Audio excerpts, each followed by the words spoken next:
Well, President Lammert, thank you very much for that very generous introduction, and I'm absolutely delighted to be here and have this opportunity to speak at the Konrad Adenauer Stiftung, not least because Konrad Adenauer was such a visionary statesman of his time, and I think should always be an inspiration to all of us in politics who are taking decisions that must stand the test of time and the test of history. But it's a particular honour to be introduced by someone as distinguished as a former president of the Bundestag, who's had such a long and important career in German politics, but also a real pleasure to be here with my old friend and good friend Hermann Grohe, who was an outstanding Minister of Health for Germany and whom I worked very closely with when I was Secretary of State for Health in the UK on a number of issues. And it was always not just good for both countries, but also a real pleasure to work with you, Hermann. So it's wonderful to see you here today. There are moments in history that remind us that we are all part of something greater than ourselves. As I landed at Tegel Airport this morning, I thought of one such moment. 70 years ago, the people of this city were engaged in a daily struggle to keep West Berlin alive through Stalin's blockade. The skies above Berlin were filled with British and American aircraft laden with fuel, food and medicine, landing or taking off every 45 seconds, day and night. And for 11 months, pilots who had previously dropped bombs on Berlin mounted the greatest humanitarian airlift in history, delivering 2.3 million tons of supplies. And at first, Berlin didn't have enough runways to receive the inflow. So the people of Berlin built Tegel Airport with their own hands, taking only 90 days to construct what was then the longest runway in Europe. Our countries were just a few years away from a devastating war, and yet we were united. United by shared values, and united in opposition to those who sought to destroy them. The people of Berlin overcame their ordeal, transforming this city into what President Kennedy later called a defended island of freedom. Then, 30 years ago this year, Berlin ceased to be an island when the wall came down. As the crowd surged through the Brandenburg Gate in 1989, Berlin and its people reminded us never to take liberty for granted. Those events show that some values transcend individuals, transcend nations or transcend groups of nations, and indeed transcend Brexit as well, however absorbing or challenging that may seem. For whatever treaties or organisations our two countries may join or leave, our friendship is based on something infinitely more important and more durable. Britain and Germany cherish the same freedoms, defend the same values, respect the same fundamental laws, and face the same dangers.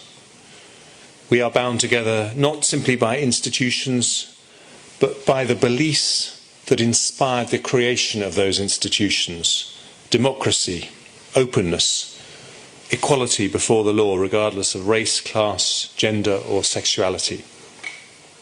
Karl Popper, the Austrian-born philosopher, defined the distinctive quality of an open society with these words: "We ought to be proud that we do not have one idea, but many ideas, good ones and bad ones, that we do not have a single belief, not one religion, but many, good ones and bad ones. It is not the unity of an idea, but the diversity of our many ideas, of which the West may be proud, the pluralism of its ideas." More than anything else, Britain and Germany believe in pluralism as the best way of releasing the nobility of the human spirit. And there's nothing new about this. We shared these ideals in 1972 before Britain joined the European Economic Community, and we will continue to share them in 2019 when we leave the European Union. Because as I said in my response to the wonderful letter written to the Times last month by Annegret Kramp-Karrenbauer, Professor Lammert and other distinguished Germans, Britain is not going away. We're not relocating our island to the far side of the world. Our two countries may no longer be bound by the structures of the European Union, but we will remain part of a wider alliance, an alliance of values. Nations united not solely by institutions, but by beliefs in freedom, the rule of law, and human rights. An alliance that doesn't just believe in those ideals, but is willing to defend them, as demonstrated by my predecessor Ernest Bevin when he helped to establish NATO. Now, Ernest Bevin was part of the generation of humane and far-sighted leaders alongside Konrad Adenauer, who built an assembly of rules and institutions, including the United Nations, the World Bank, and what became the World Trade Organization, to create an era defined not by bloodshed, but by peace and prosperity. The goals of the world order that emerged after 1945 were summarized by the former mayor of Berlin and Chancellor of Germany, Willy Brandt, who said, "I re-emphasize my faith in the universal principles of general international law. They found binding expression in the principles of the United Nations Charter: sovereignty, territorial integrity, non-violence, the right of self-determination." By any objective measure, that international order built by those statesmen and women has been remarkably successful. Despite the bloodshed in Syria and elsewhere, the number of conflict-related deaths as a proportion of the global population fell by an astonishing 80% between 1984 and 2016. Relative peace has allowed millions to raise themselves from destitution. When I was born, half of humanity lived in absolute poverty. Today it's less than 10%. Life expectancy has shot up. And since 2000 alone, just this century, 1.1 billion more people have been connected to electricity for the first time. So the rules-based system is not some cynical construct designed solely to protect the interests of the West, and nor will the biggest losers be in the West if this system is allowed to crumble. So when people ask what will Britain's role be in the world after Brexit, I say this: we will put to work the remarkable array of connections across the globe that history has given the United Kingdom, whether through our European friends, our Atlantic allies, or our Commonwealth family. We will seek to bind the democracies of the world together. Only if we are joined together by an invisible chain or thread of shared values will we be strong enough to withstand the challenges we face, and strong enough to uphold that international order that has served humanity so well. Right now, it would be an enormous mistake if Europe were to allow Brexit or other internal challenges to make us introspective. Because when we look inwards, our adversaries sense an opportunity. Russia has broken the prohibition on acquiring territory by force by redrawing a European frontier and annexing 10,000 square miles of Ukraine. Having taken Crimea, Russia then deployed troops and tanks in eastern Ukraine, igniting a conflict that's claimed nearly 11,000 lives and driven over 2 million people from their homes. At the same time, the global ban on the use of chemical weapons, dating back almost a century, has been violated time and again in Syria, even also on the soil of my own country in Salisbury. Meanwhile, the onward march of democracy that followed the fall of the Berlin Wall has come to a halt, and some say it's going backwards. In the 2 decades after 1989, there were 29 new democracies around the world. But this century it's been different. And last week, Freedom House reported that 2018 was the 13th consecutive year when there was a decline in political and civil liberties around the world. So we must never assume that the arc of history will automatically bend towards democracy and liberalism. Wise decisions made by a generation of leaders in the last century shaped the world as we know it. And the question is whether this generation of leaders will do the same. And that is why it is so important that Britain and Germany continue to work side by side. There is much to celebrate. Together we are preserving the Iran nuclear agreement, keeping Iran free of nuclear weapons, and keeping the world safer as a result. Together we are resisting the evil of chemical weapons from Salisbury to Syria, ensuring the price is always too high for countries that use these terrible weapons. Together we are upholding the Paris Climate Change Treaty, ensuring future generations will not pay the price for our prosperity today. Together we're working for lasting peace in the Western Balkans. Indeed, on my first day as Foreign Secretary, I met Chancellor Merkel at a summit to discuss the issue of peace in the Western Balkans. And Professor Lammert, her first words to me as the new Foreign Secretary were, "Congratulations, if that's the right word." At the same time, British and German security services and police are cooperating silently and tirelessly to guard our citizens and our European friends from terrorism and organised crime. Our diplomats train side by side. Only last week, 78 British and German diplomats were attending joint classes in the Foreign Office in London. Our soldiers serve together in Afghanistan, where yours are the second biggest contribution to the NATO mission. Our soldiers are also protecting NATO's eastern borders, where UK troops are the largest component of the enhanced forward presence in Poland and the Baltic states. Some in Germany have seen our decision to leave the EU as a retreat from the global stage and from common European security interests. Nothing could be further from the truth. Britain remains the only European nation to meet the UN and NATO targets of spending 0.7% of national income on aid, 2% of GDP on defence and 20% of our defence budget on capital. Our Prime Minister Theresa May has restated that Britain's commitment to the defence of Europe is immovable and unconditional. And I'm delighted that Germany has been elected to serve on the Security Council. Later today, Heiko Maas and I will discuss how our missions in New York can best cooperate on areas of common interest, including Libya and Darfur. So at a time when the global balance of wealth and power is changing with remarkable speed, perhaps faster than ever before, we mustn't allow Brexit to be all-consuming. And that means an orderly departure from the EU is of paramount importance. Of course, when you leave a club, you can't enjoy all its benefits, and nor will we.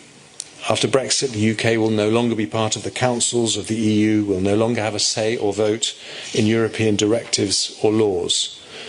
But nor, if we are to stand together against common threats, can Britain ever be just another third country. The future partnership that Britain seeks to build with the EU starts with the belief that European security is indivisible. The political declaration sets out a vision of the closest relationship in foreign policy the EU has ever had with another country, something that Chancellor Merkel herself has emphasised. It states that when and where our interests converge, as they often will, Britain and the EU will combine efforts to the greatest effect, including in times of crisis. We must also maintain the closest economic partnership, consistent with the spirit of the British referendum and the integrity of the single market. The flow of trade between Britain and the EU amounts to one of the biggest economic relationships in the world. In 2017, total trade between the UK and the other 27 members of the EU came to €695 billion. This is a colossal figure, 8% higher than the EU's trade with China, and 12% higher than trade between China and the United States. Millions of jobs on both sides of the Channel depend on this flow of commerce, so everyone has an interest in ensuring it continues to flourish. Now, there are those who say that strategic and security partnerships can continue unaffected by economic relationships. But we must remember the lesson of history. Trading relationships have always been the first link between countries, and they act as the foundation of all other relations. So none of us should have any doubt that failing to secure a ratified withdrawal agreement between Britain and the EU would be deeply damaging, politically as well as economically. In the vital weeks ahead, standing back and hoping that Brexit solves itself will not be enough. The stakes are just too high. We must all do what we can to ensure that a deal is reached. Last Saturday, Chancellor Merkel delivered a powerful defence of what she called the classic world order. She urged all countries to put themselves in the other's shoes and to see whether you can get win-win solutions together. I would urge our European friends to approach this crucial stage of the Brexit negotiations in that spirit, because in the future we don't want historians to puzzle over our actions and to ask themselves how it was that Europe failed to achieve an amicable change to its relationship with Britain, a friend and ally in every possible sense, and thereby inflicted grave and avoidable damage to our continent at exactly the moment when the world order was under threat from other directions.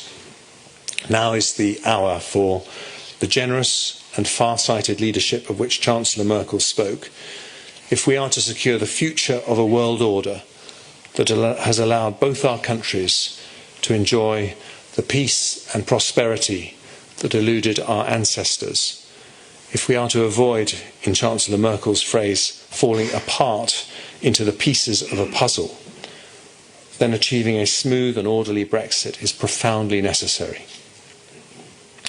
Now, it wouldn't be right to end this speech without a quote from Konrad Adenauer, a towering figure in the history of the Federal Republic and indeed the CDU, in whose honour this foundation is named. The only difficulty is that it means me speaking a little bit of German. But this is what he once said: Wenn die anderen glauben, man ist am Ende, so muss man erst richtig anfangen. When others think we've reached the end, that's when we've got to really begin. The UK's departure from the EU is the end of one stage in our relationship, but it's also the beginning of another. And we are determined to remain the best of friends. So let me finish by returning to that letter written by Annegret Kramp-Karrenbauer, Professor Lammert and other distinguished Germans to the Times. They were most generous to Britain. So let me say in response, Britain shares the same admiration and warmth for the people of Germany, for your moral courage, for your tolerance, for your magnanimity, and for your towering achievement in building a nation that is at once a model democracy and the economic powerhouse of Europe. When 2.1 million Berliners were blockaded and besieged 70 years ago, they couldn't be sure they would withstand the ordeal and eventually triumph. They survived because of their courage and resilience, supported by the resolute action of friends who shared their ideals and were determined not to abandon the city. Those friends didn't come to Berlin's support because of treaties or formal unions. They acted because of something more powerful, though less tangible. They acted because of the values that united them, just as values unite us today. Those values remain constant, whatever else changes. Let's remember that as we do our duty in the critical few weeks ahead. Thank you very much.